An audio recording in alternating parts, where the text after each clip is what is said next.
West Coast Cookbook and Speakeasy with Chef Justice Putnam. netrootsradio.com.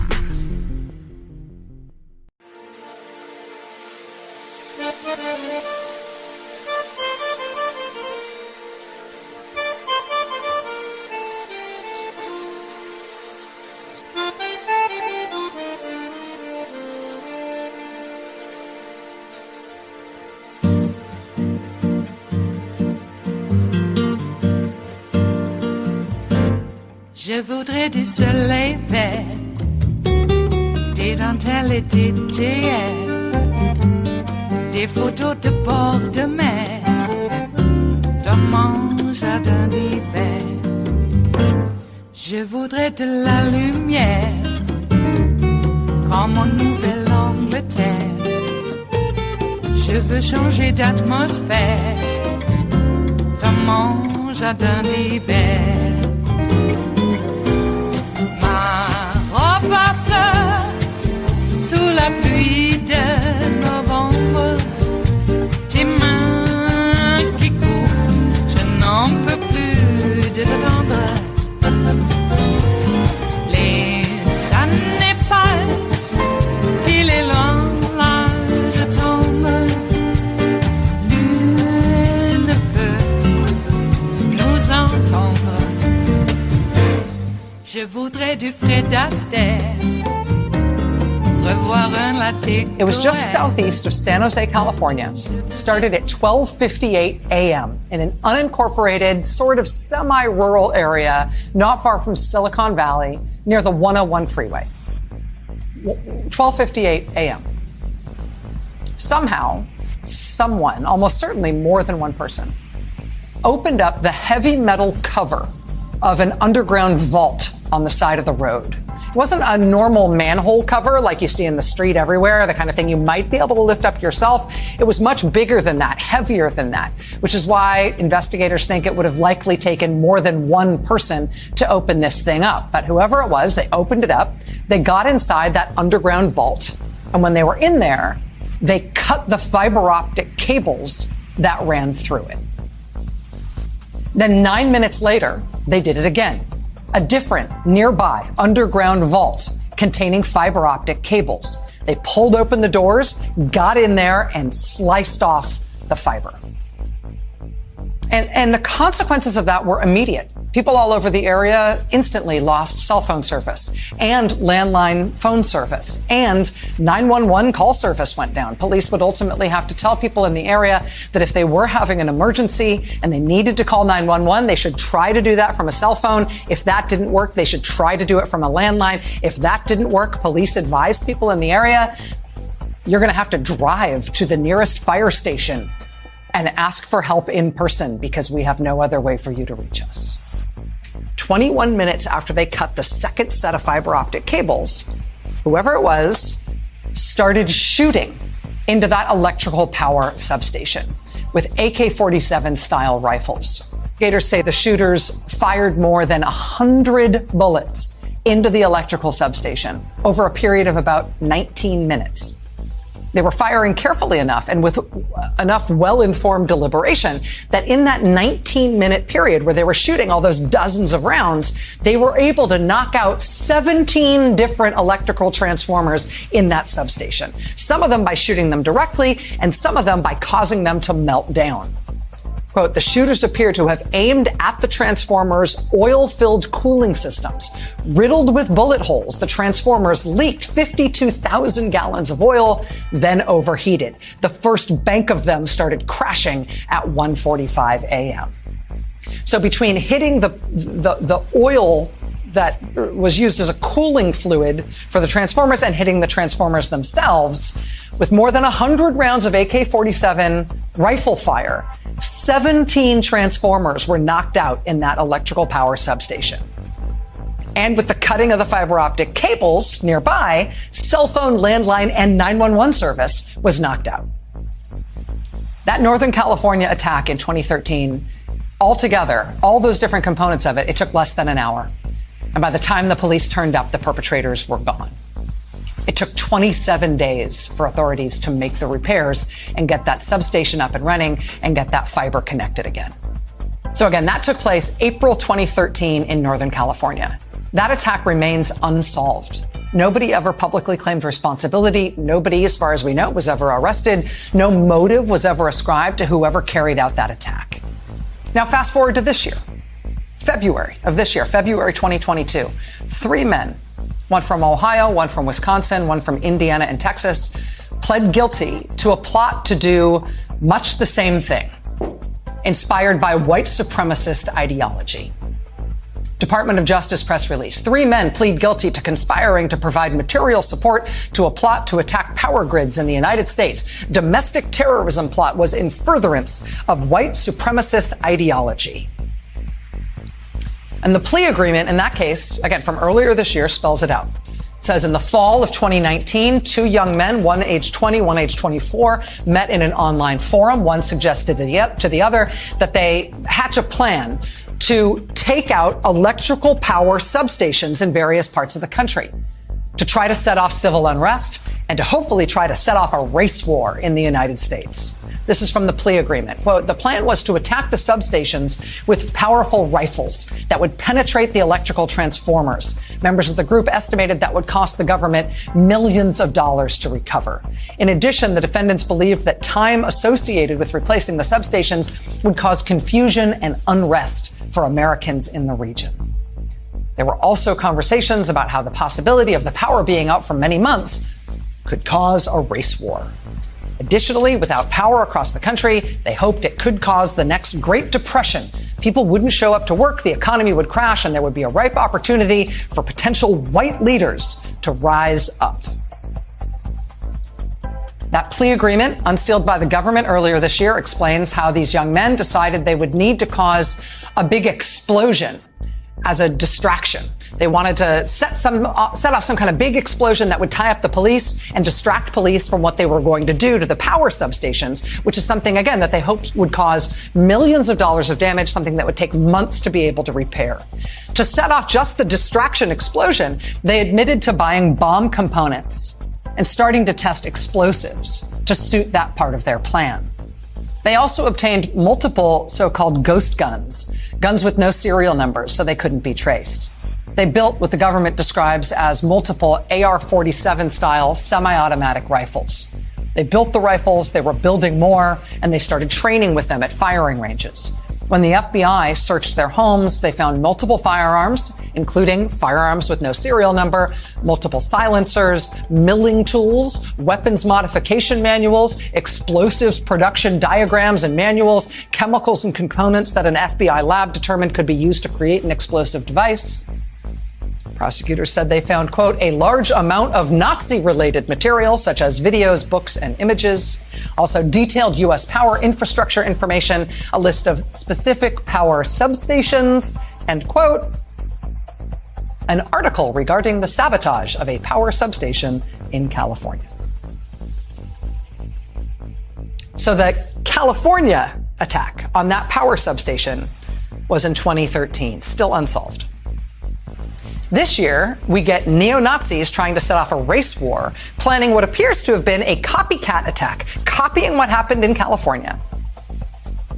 Also, to the extent that they're also planning on using high-powered rifles to shoot up electrical substations and try to knock out the power. The guilty pleas to the plot that was uncovered by federal prosecutors, those guilty pleas were earlier this year in federal court in Ohio. And now this weekend, here we are again. Moore County, North Carolina. Shortly after 7 p.m., power outages began here in the Carthage area. Shortly thereafter, the outages would spread to the greater majority of central and southern Moore County. Upon the arrival of the power crews and our deputies, extensive damage was found at their substations.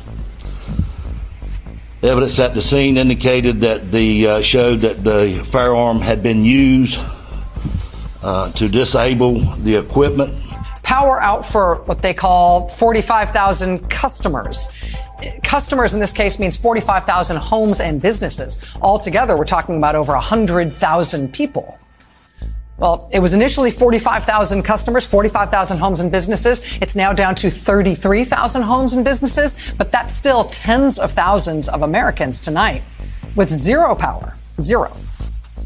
And this isn't like lines down in a storm that you go out and rewire the lines and put them back up. This is 2 electrical substations shot up with firearms, like in California in 2013 and like the neo-Nazis just pled guilty to planning in Ohio earlier this year. And we have nobody in custody, nobody claiming responsibility, no word on any potential motive, apparently no suspects. In Moore County, North Carolina this weekend, it was 2 different electrical substations, reportedly about 10 miles apart. The 2 of them reportedly shot at and disabled by gunfire within about 45 minutes of each other on Saturday night. As for the motive, we literally have no idea. And there has been a lot of speculation, both nationally and locally, since we learned that this happened, since we learned that this was a deliberately inflicted attack. But honestly, bottom line, we really do not know. At the first press conference yesterday, where the sheriff and local officials took the first questions about what had happened, they were immediately asked, and then asked repeatedly, whether this attack on the electrical infrastructure in North Carolina might be related to threats and intimidation that have been directed at local LGBTQ groups in Moore County recently, and in particular at a drag show at a downtown venue in the town of Southern Pines, a show that started just minutes before the power stations were shot up and the lights went out. There were far-right, anti-gay, anti-trans protesters trying to shut down that Moore County event on Saturday, just hours before the power stations were shot up. This followed another similar protest by masked far-right paramilitary groups, including the Proud Boys, at an LGBTQ event last month in nearby Sanford, North Carolina, which is only about a half an hour away from Moore County.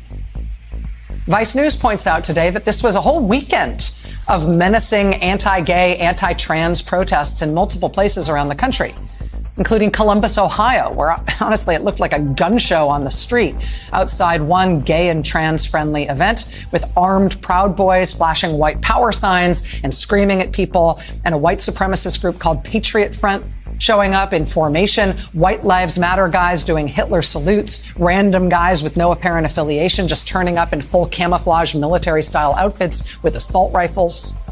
That was Columbus, Ohio this weekend. Lakeland, Florida had neo-Nazis this weekend outside a queer event, flying a big swastika flag. Neo-Nazi Holocaust deniers showed up to another queer event in New York City this weekend as well. So when Moore County, North Carolina was host this Saturday to another one of these far-right anti-gay, anti-trans protests, and then just as a local drag show that they were protesting started up, someone shot up the power stations and cut power to the whole county. Yes, understandably, people locally immediately started asking the sheriff if that was the reason why, if there was a connection. Now, the sheriff has said repeatedly that he has no idea if the attack on the power stations is linked to those anti-gay, anti-trans protests.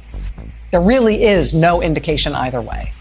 The sheriff says he has no idea about a motive of any kind, no suspects, nobody claiming responsibility, no one in custody.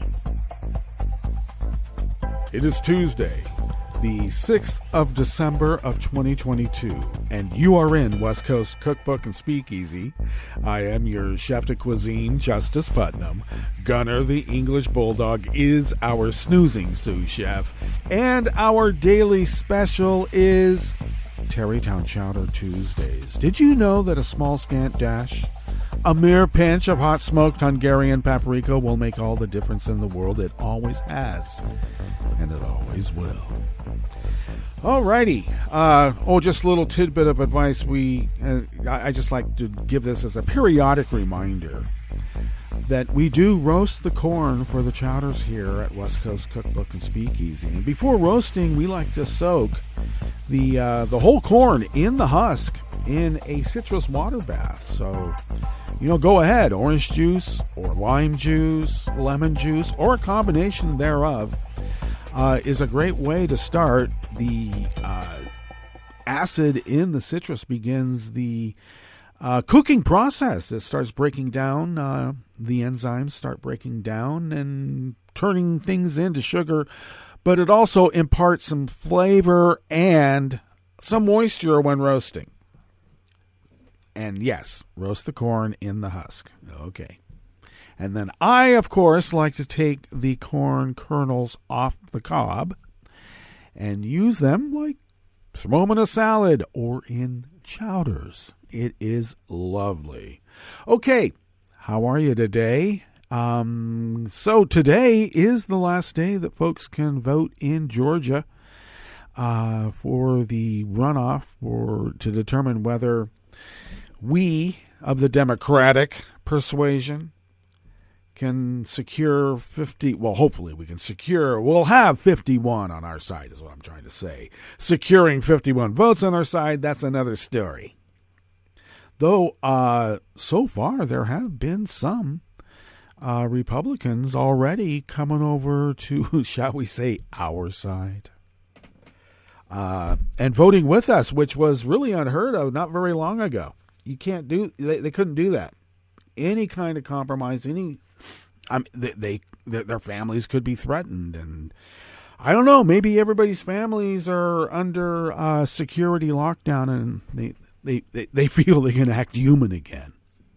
Maybe, though. Now we have that reminder of what Rachel was reminding us at the top there, that right-wing extremists have a history of attacking electric power substations, and it's really heartening hearing this sheriff there. I know I went off on this a bit yesterday, but I'm going to do it again. That sheriff there assuring us that there will be a thorough investigation, though the well-known anti-gay bigot in the area, they're friends. They are friends. Longtime friends, apparently. Looks to me like the counter-intel professional that this anti-gay bigot lady has been grooming this cop with no intellectual capacity whatsoever, apparently.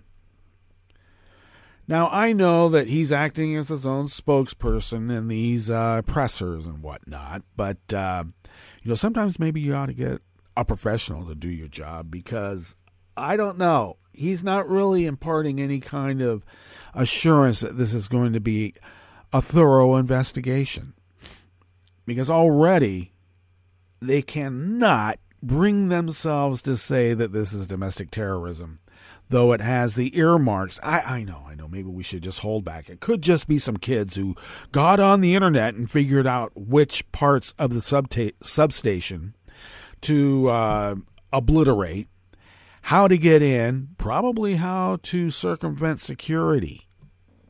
Is it an inside job? I don't know. Could be. Or somebody who's worked in that situation. And look, it could be a ratepayer pissed off at Duke Energy. You just never know. But it just has the earmarks of attacks that have happened before. Plots that have been disrupted while in process, and recent chatter in white supremacist, American fascist social media. So, also, for months now, we've been getting heightened alert levels from the FBI and DHS about this. Well, not an electric substation, but this very thing about attacks on infrastructure generally, which means the electric grid, water.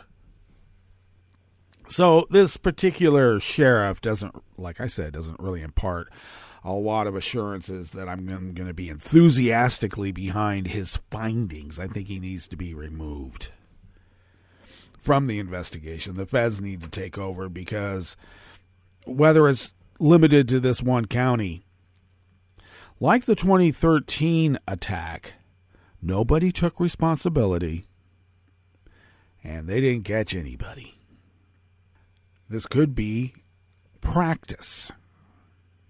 It could be practice again, because it's been almost a decade since something successful like that has happened, and here we are again. We've also had vast parts of transportation, municipal banking hacked by Russian actors. That's been happening in recent times. When I say recent, I mean, within the last couple of years on a fairly regular basis, according to, press reports. So, who knows?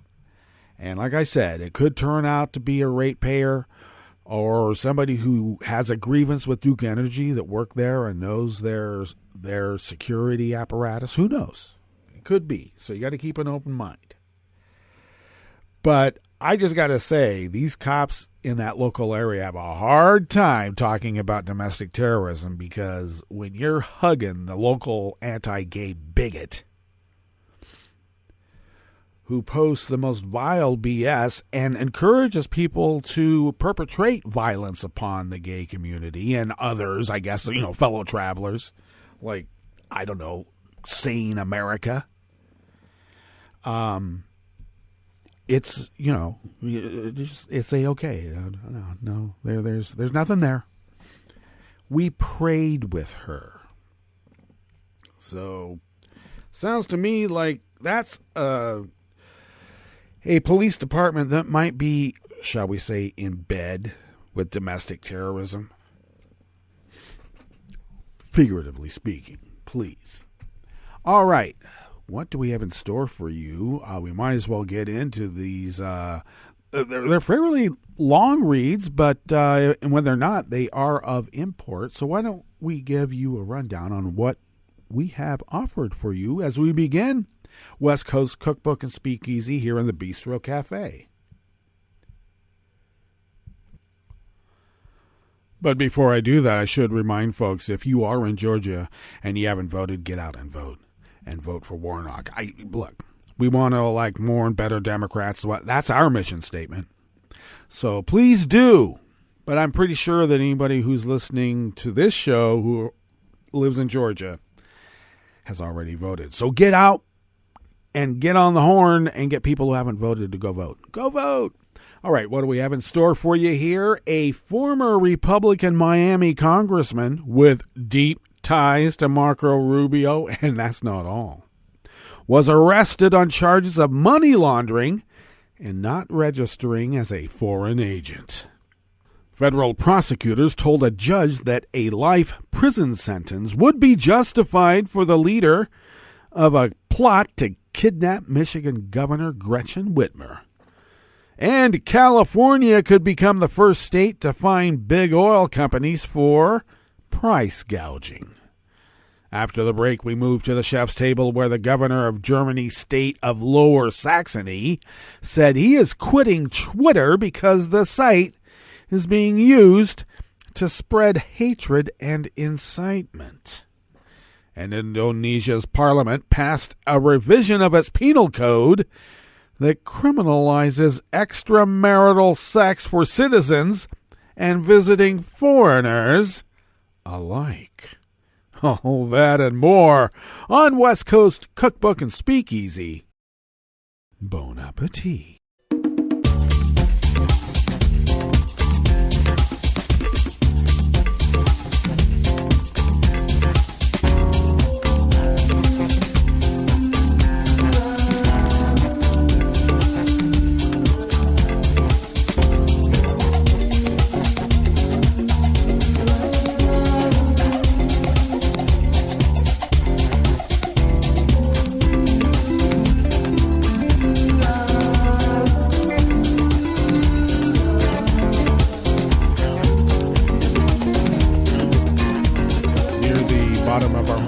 At netrootsradio.com. To the right of the page is the chat room link, monitored by Kelly Lincoln. Thank you, Kelly.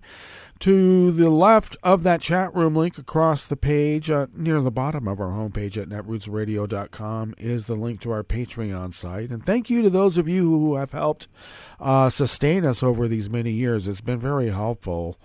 I know it's been a broken record, but I suppose I've been compelled to do it this way because that's the way they do it. With the big capital T and they. Anyway, if those of you out there who have not been doing so, if you could afford an espresso-type coffee drink and send those funds our way, in other words, buy us a coffee once a month, it really does help us pay our bills. They keep increasing, and you know how bills are. And so if you could, only if you can afford it. So thank you once again to those of you who have been so generous in allowing us to fulfill our civic duty. And I kind of make a joke about it, but it is true. We take it quite seriously here. If you would like to follow Netroots Radio on Twitter, while we still can, do so at Netroots Radio. Tom takes care of that. Thank you, Tom. Follow me on Twitter at Justice Putnam. I post the show notes and links diary on Daily Codes 10 minutes before showtime. And, of course, you can get the full articles then if you go to those show notes and links, and you can find those on my Twitter feed. Indeed. Follow the show on Twitter at Cookbook West and pick up podcasts by way of Spreaker, Stitcher, TuneIn, iHeart, YouTube, iTunes, really wherever podcasts can be found, and they are everywhere. Everywhere. All right. You know, they say there's no pollen out and about, but for some reason I'm kind of getting hit by some kind of allergy. Hope it's not dust mites. We filter the air here, so who knows? But if you hear any kind of sniffling, that's the reason why. Oh, gosh. Anyway, let us delve into this first offering in the Bistro Cafe of West Coast Cookbook and Speakeasy as we begin here in the Bistro Cafe. Tarrytown Chowder Tuesdays, by the way. And this first offering comes out of the Associated Press by Joshua Goodman and Terry Spencer, a former Miami congressman who signed a $50 million consulting contract with Venezuela's socialist government, was arrested yesterday, Monday, on charges of money laundering and representing a foreign government without registering. David Rivera, a Republican who has been marred by scandals stretching back to his days in Congress from 2011 to 2013, was arrested in Atlanta, according to the U.S. Attorney's Office in Miami. The 8-count indictment alleges Rivera, at the start of the Trump administration, was part of a conspiracy to lobby on behalf of Venezuela to lower tensions with the U.S., resolve a legal dispute with a U.S. oil company, and end U.S. sanctions against the South American nation, all without registering as a foreign agent. The indictment cites meetings in Washington, New York, and Dallas that Rivera either attended or tried to set up for allies of President Nicolas Maduro, with U.S. lawmakers and a top aide to former President Donald Trump. To hide the sensitive nature of his work, prosecutors allege Rivera referred to Maduro in chat messages as the bus driver, a congressman as Sombrero. I wonder who that Florida congressman might be, Marco. And millions of dollars as melons. Well. While none of the U.S. officials are named, evidence in a parallel lawsuit brought against Rivera show that while working for Venezuela, the former congressman was in contact with Senator Marco Rubio, a longtime friend who helped drive the Trump administration's hardline policy against Maduro. As part of the charm offensive, he also looked to set up a possible flight and meeting on the jet of a pro-Maduro businessman for a female campaign advisor turned White House counselor on June 27th of 2017. The same day, Trump aide Kellyanne Conway was in Miami for a fundraising dinner with Miami Republicans.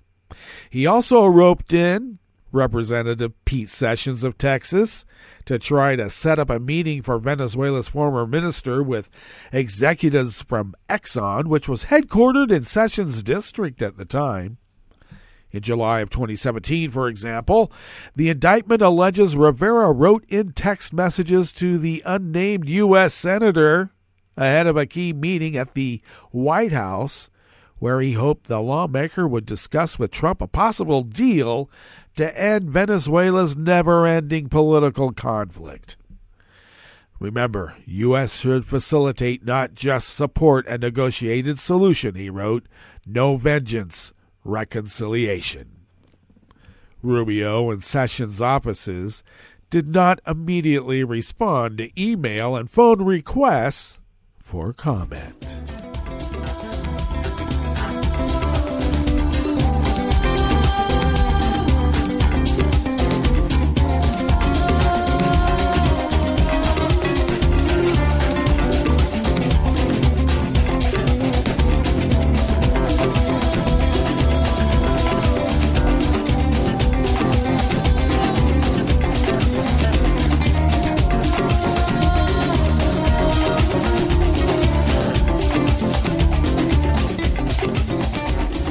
White of the Associated Press brings us this next offering here in the Bistro Cafe of West Coast Cookbook and Speakeasy, Tarrytown Chowder Tuesdays. Federal prosecutors told a judge yesterday, Monday, that a life prison sentence would be justified for the leader of a plot to kidnap Michigan Governor Gretchen Whitmer, saying his goal to turn the country upside down in 2020 was a forerunner of rampant anti-government extremism. If our elected leaders must live in fear, our representative government suffers. A plan to kidnap and harm the governor of Michigan is not only a threat to the office holder, but to democracy itself, Assistant U.S. Attorney Niles Kessler wrote. Adam Fox fanatically embraced the cause and persistently pushed his recruits into action, Kessler said. The court filing in Grand Rapids, Michigan, came a week before U.S. District Judge Robert Jonker is scheduled to sentence Fox for conspiracy crimes. He and co-defendant Barry Croft Jr. were convicted in August. Fox's attorney had not filed a sentencing memo yet. At trial, Christopher Gibbons portrayed him as hapless and virtually homeless, a man with a loud, vile mouth who was living in the basement of a Grand Rapids area vacuum shop. Jonker has much flexibility in determining Fox's punishment, though Kessler noted that his sentencing score is off the chart, greatly enhanced by a conviction for conspiring to use a weapon of mass destruction in the scheme. The guidelines provide for a life sentence because Congress recognized kidnapping as an extremely serious offense, Kessler said. When the aim of that kidnapping is to terrorize the people and affect the conduct of government, it is so pernicious that only the most serious sanction is sufficient. In 33 pages, the prosecutor highlighted what FBI agents and informants revealed at trial, repeatedly citing Fox's own violent words, which were secretly recorded or plucked from text messages and social media. Fox and others trained with guns inside a crudely built shoot houses in Wisconsin and Michigan and made trips to Elk Rapids to scout Whitmer's second home. The strategy included blowing up a bridge to slow down police officers responding to an abduction, according to the evidence, and the FBI broke up the plan with arrests in October of 2020. We want a revolutionary war, he said in a June 2020 video. We want to get rid of this corrupt, tyrannical government. That's what we want to get rid of. Croft, a trucker from Bear, Delaware, will be sentenced on December 28. 2 more men pleaded guilty to the kidnapping conspiracy and testified against Fox and Croft, while 2 other men were acquitted last spring. And in October, in state court, 3 members of a military group called the Wolverine Watchmen were convicted of providing support for Fox.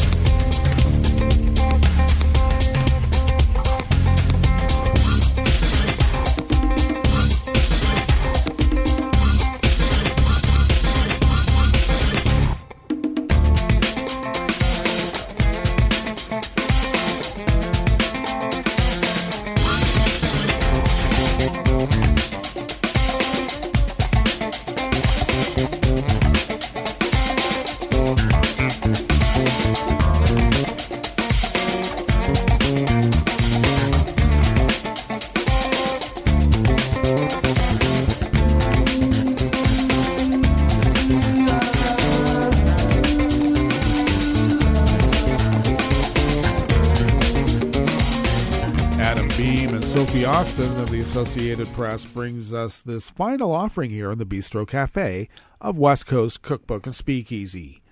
California could become the first state to fine big oil companies for making too much money. Nah, it's for price gouging. A reaction to the industry's supersized profits following a summer of record high prices in the nation's most populous state. Governor Gavin Newsom and his Democratic allies in the state legislature introduced the proposal yesterday, Monday, as lawmakers returned to the state capitol in Sacramento for the start of a special legislative session focused solely on the oil industry. But the proposal was missing key details, including how much profit is too much and what fine they would have to pay for exceeding it. Newsom's office said those details would be sorted out later after negotiations with lawmakers. Any money from fines would be returned to the public. Gas prices are always higher in California because of taxes, fees, and environmental regulations that other states don't have. But in October, the average price of a gallon of gasoline in California was more than $2.60 higher than the national average, the biggest gap ever. Newsom said there was no good way to justify it, especially since it was right before the election, and I don't know, it sure seemed like a lot of different companies were jacking up prices to make Joe look bad. But that's just me. Speaking to reporters, Newsom compared the actions of oil companies to price gougers, charging more for hand sanitizer during the pandemic.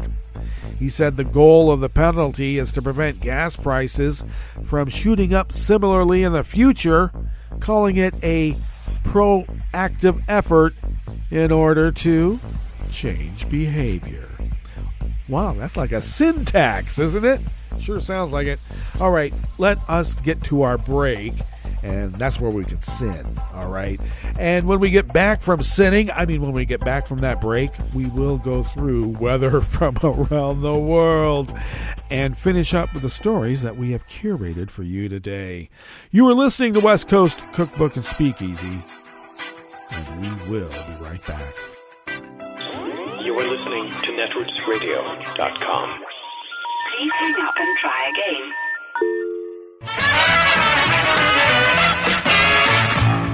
From a point at sea to the circles of your mind, a new force is at work for planetary transformation. New radio for a new Earth.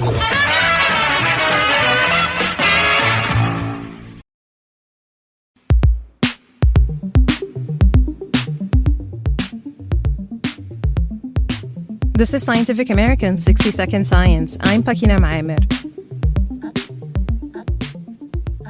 Clicks, clucks, grunts, and snorts. These are not sounds that we typically associate with turtles. They're actually thought to be very quiet or even silent. But it looks like we may have grossly underestimated how much sound they can make. Now, a new study in Nature Communications has collected vocal recordings from 53 species of turtles and other animals that were otherwise considered to be mute.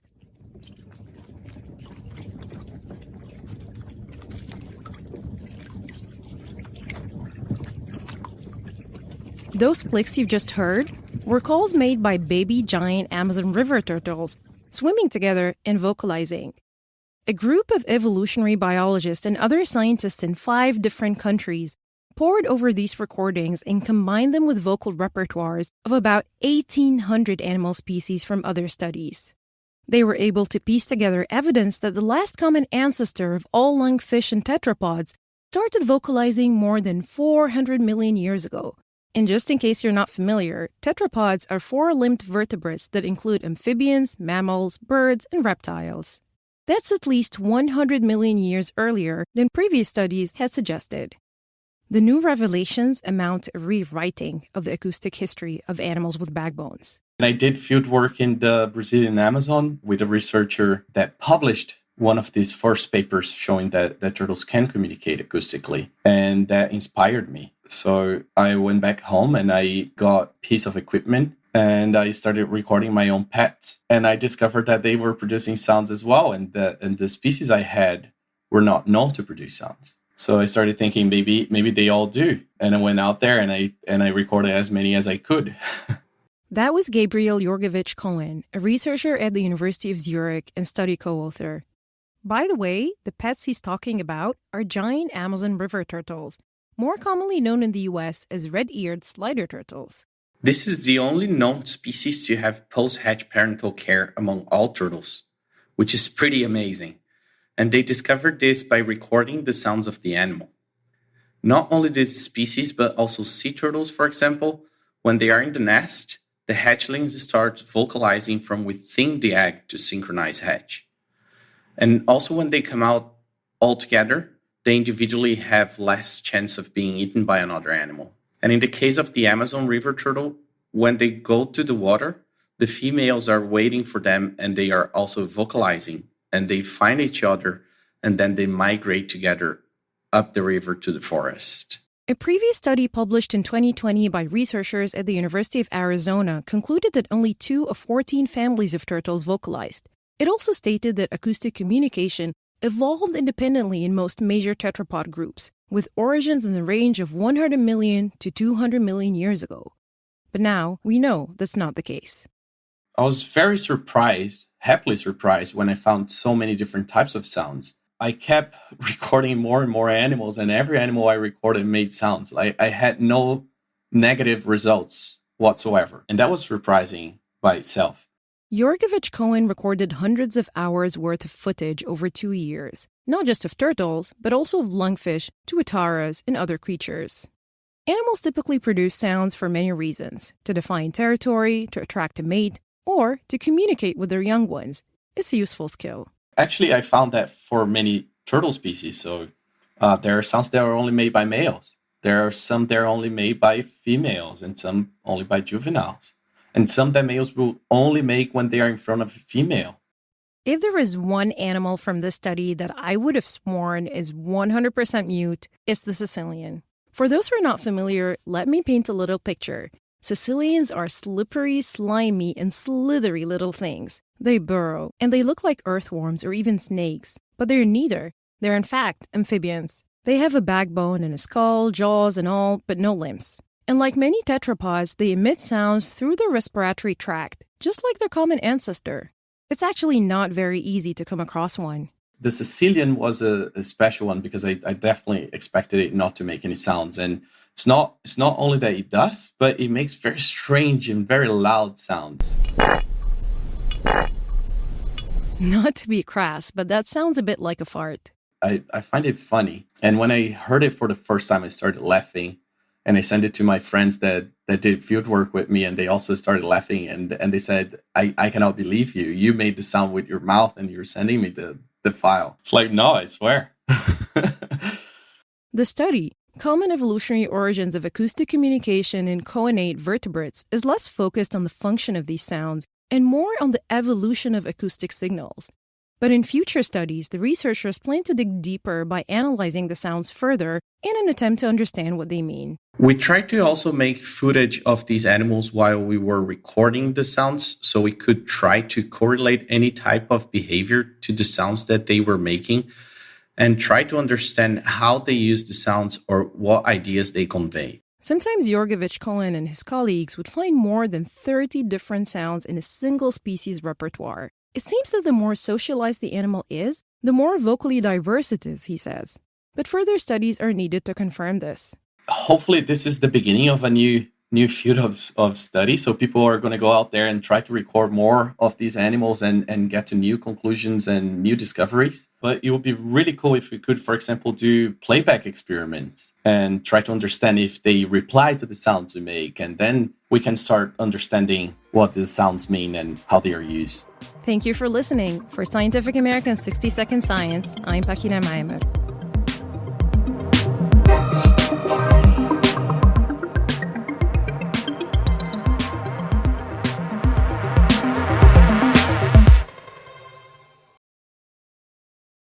This is an important message from the U.S. Department of Health and Human Services. When it snows this winter, make sure you clear more than your driveway. Before you hit the road and before you get in the driver's seat, check to be sure that your vehicle's tailpipe is clear of snow. If the tailpipe is blocked, carbon monoxide, an odorless, colorless, and deadly gas produced by your engine can build up quickly inside your vehicle, poisoning anyone inside. To learn more, call 1-800-CDC-INFO. That's 1-800-232-4636.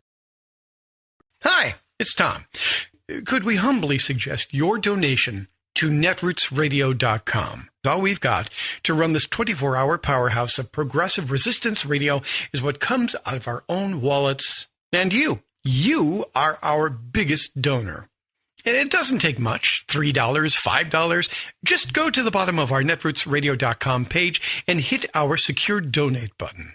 Heck, you can even make a recurring contribution. So donate what you'd like at the bottom of our netrootsradio.com's homepage. Because you are our biggest donor.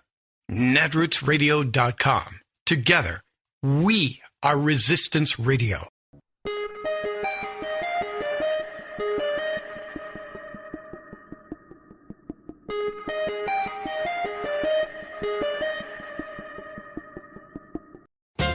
This country needs highway signs on every interstate to caution the public about an extreme danger that lies ahead. Warning, geniuses at work. The danger comes from multi-billionaire capitalists who proclaim themselves the crypto-meta wonderkinds of high tech. They say their class of high-wealth geniuses are the ones to save civilization. Among these saviors is Elon Musk, who's so brilliant he's on the verge of losing the $44 billion he stupidly paid for his egomaniacal takeover of Twitter, a colossal business blunder that, in a plutocratic panic, he compounded by impetuously firing half of Twitter's employees. Granted that civilization could use a good dose of smarts, given our acceleration of climate change, spread of inequality, etc., but Elon Musk? Forget savior. His scheme for saving, quote, the future of our species is to promote an elite cult of uber-rich pronatalists. They smugly assert that their enormous wealth is derived from their equally enormous IQs, making them the ones to seize control of human evolution. How? By having large herds of babies, each of which would be certified as genetically superior humans, qualified to rule society. They actually see themselves as heroic for being willing to sacrifice their sperm and eggs for civilization, replicating themselves as much as possible. Indeed, each member is urged to pop out 8 to 14 babies in their lifetimes. Musk already has had 10 by 3 women. Each child is then raised in the cult's elitist doctrine, requiring them to produce their own large litters of little Elons. In just a few generations, they calculate, this mass breeding of elites will create enough rich geniuses to rule over society and save civilization. This is Jim Hightower saying, but who will save us from them? Howdy-ho, folks. Thanks for tuning in and sharing my weekly commentaries. Also, please join me for a live web show I host every other Tuesday, the Hightower Lowdown Happy Hour at the Chat and Chew Cafe. You can join the action live online as I chat with grassroots leaders and progressive sparklies from around the country. Go to hightowerlowdown.org/chat-and-chew to find out about upcoming guests and watch past episodes. That's hightowerlowdown.org/chat-and-chew. I'm Rick Smith, and this is Labor History in 2.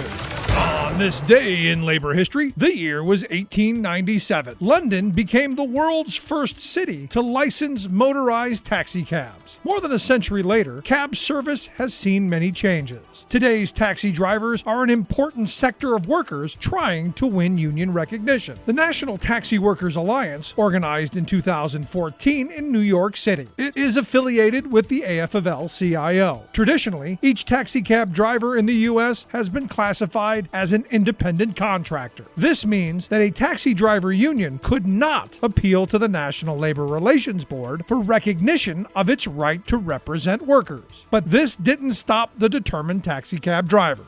They organized their union anyway. Being a cab driver is extremely difficult. Workers are often on the streets for long hours a day, 6, sometimes 7 days a week. The U.S. Department of Labor labels taxi driving as one of the country's most dangerous professions. Taxi workers are forced to buy the fuel that they use and pay high lease rates for their vehicles. Most taxi workers also must lease medallions, which are the permits required for cabbies to pick up passengers. as independent contractors. The taxi workers are on their own to buy health insurance. Jamal Hussein, a National Taxi Worker Alliance member and taxi worker, said, "All the risk is ours. If gas prices rise, we earn less. If it's a slow day, we earn less. But the company gets its money no matter what." Taxi drivers now have to deal with the growth of ride-sharing services such as Uber. These ride-sharing services do not have to meet the same regulations and safety requirements as taxi drivers. Organizing drives have spread to other cities. In Chicago, AFSCME has helped to lead a series of cab driver actions. Like what you hear? Check out more at laborhistoryin2.com.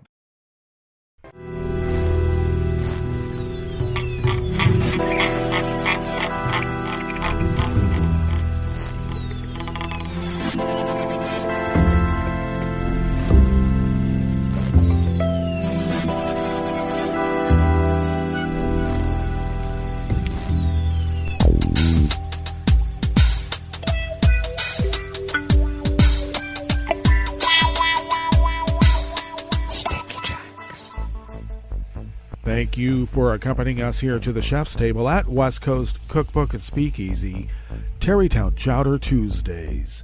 We always begin weather from around the world along the banks of the Rogue River in the Rogue River Valley of Southern Oregon on the west coast of the continental United States of America, where it is currently 38 degrees Fahrenheit, expecting a high in the mid-40s. And under cloudy conditions currently, it looks like we'll have some clouds in the morning, and then we'll give way to generally sunny skies for the afternoon. Winds light and variable. Mostly clear tonight with lows in the mid to upper 20s. Winds will remain light and variable. And then generally sunny despite a few afternoon clouds. Highs in the mid-40s.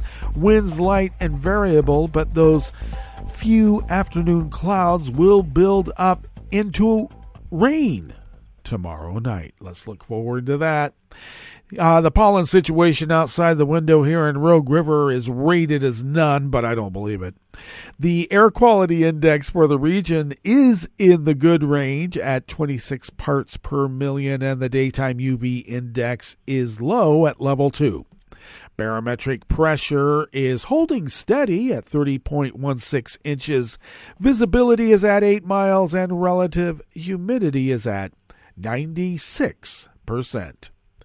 Weather from around the world is brought to you by a crowd of crowdsourced weather stations that a crowd crowdsources from around the world, and that's why it's called the Weather Underground.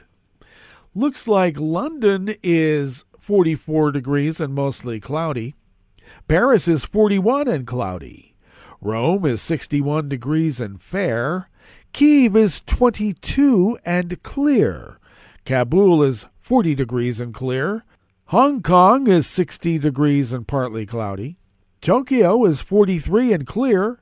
Sydney, Australia is 61 and partly cloudy. San Francisco, California is 48 degrees and cloudy, and New York is 56 degrees Fahrenheit and cloudy.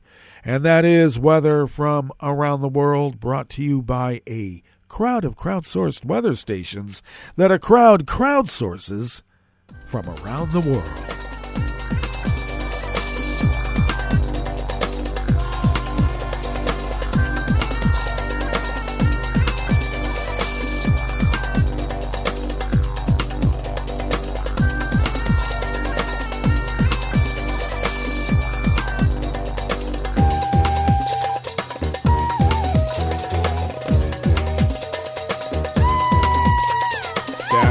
Associated Press brings us this first amuse-bouche here at the chef's table at West Coast Cookbook and Speakeasy, Tarrytown Chowder Tuesdays.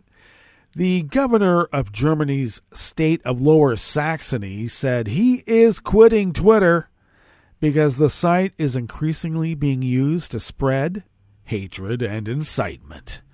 Experts have warned of a rise in anti-Semitic vitriol if Twitter's new CEO, Elon Musk, grants amnesty to suspended accounts. A top European union official urged Musk last week to step up the site's policing of illegal content or risk being banned in the 27-nation bloc.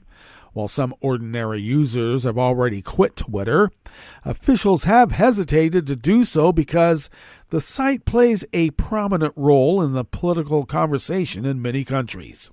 Governor Stefan Weil of Lower Saxony, a state of about 8 million inhabitants in the north of Germany, said his account would be deleted in the course of today, Tuesday. The lack of controls and insufficient verification are increasingly leading to the spread of hatred and incitement, misinformation, and conspiracy theories, Weil wrote in his final tweet. I don't need to be a part of that. The state government's Twitter account will also be deleted, German news agency DPA reported. A spokesman for Chancellor Olaf Scholz said the federal government was still considering its options. Asked about Weil's decision, spokesman Stefan Heibstreit told reporters in Berlin that the government was looking very closely at the impact of Musk's takeover of Twitter. We're still looking at how it develops, he said, and generally speaking, we will collectively consider whether we are going to continue taking part in this network or not.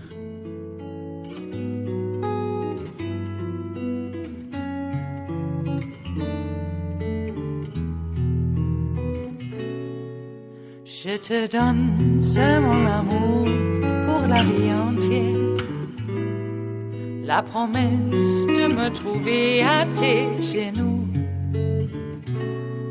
Aussitôt que tu m'appelles, rester toujours fidèle, c'est tout, c'est tout. Je te donne tous mes printemps, mes étés de mer, mes automnes quand les feuilles tombent partout. Si ce n'est pas une bonne affaire, je te donne tous mes hivers. Niniak Carmini of the Associated Press brings us this final amuse-bouche here at the chef's table at West Coast Cookbook and Speakeasy.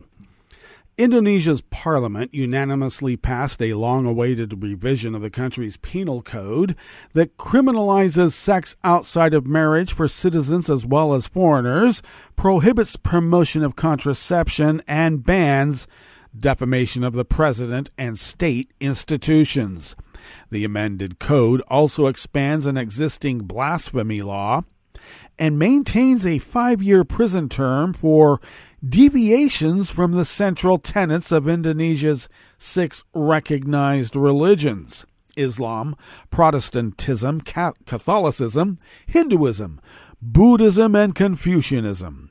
Citizens can face a 10-year prison term for associating with organizations that follow Marxist-Leninist ideology and a 4-year sentence for spreading communism. The code maintains the previous criminalization of abortion but adds exceptions for women with life-threatening medical conditions and for rape, provided that the fetus is less than 12 weeks old, in line with what is already provided in the 2004 medical practice law.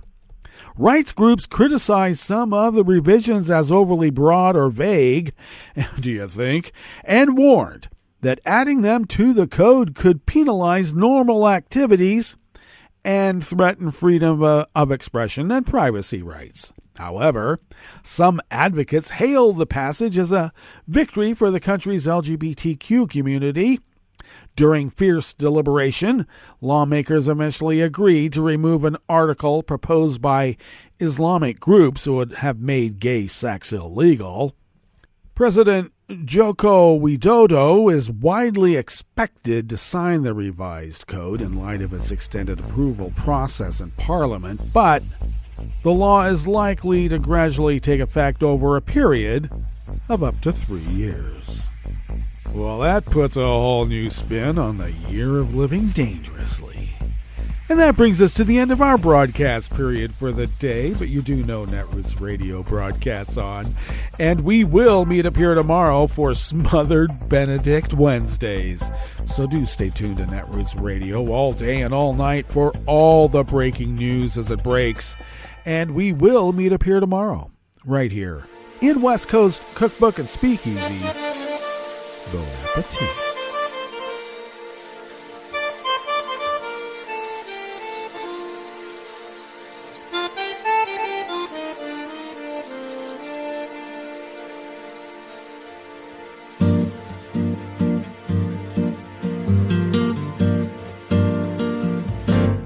Je voudrais du soleil vert, des dentelles et des théâtres, des photos de bord de mer, dans mon jardin d'hiver. Je voudrais de la lumière, comme en Nouvelle-Angleterre. Je veux changer d'atmosphère, dans mon jardin d'hiver. Ma fleur sous la pluie de novembre, tes mains qui courent, je n'en peux plus de t'attendre. Les années passent, qu'il est loin, là je tombe. Nul ne peut nous entendre. Je voudrais du Fred Astaire, revoir un latte Goël. Je voudrais toujours te plaire dans mon jardin d'hiver. Je veux déjeuner par terre, comme au long de golfe clair, t'embrasser les yeux ouverts dans mon jardin d'hiver.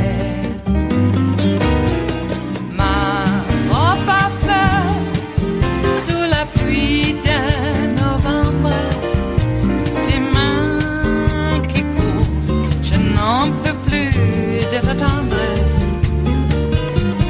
Les années passent, il est loin, là je tombe.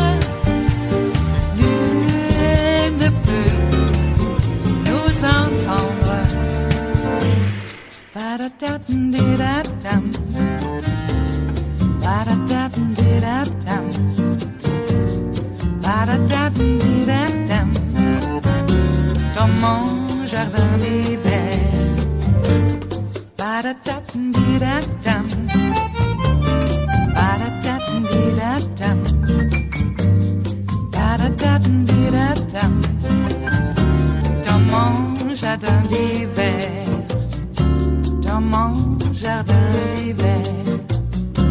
Dans mon jardin d'hiver.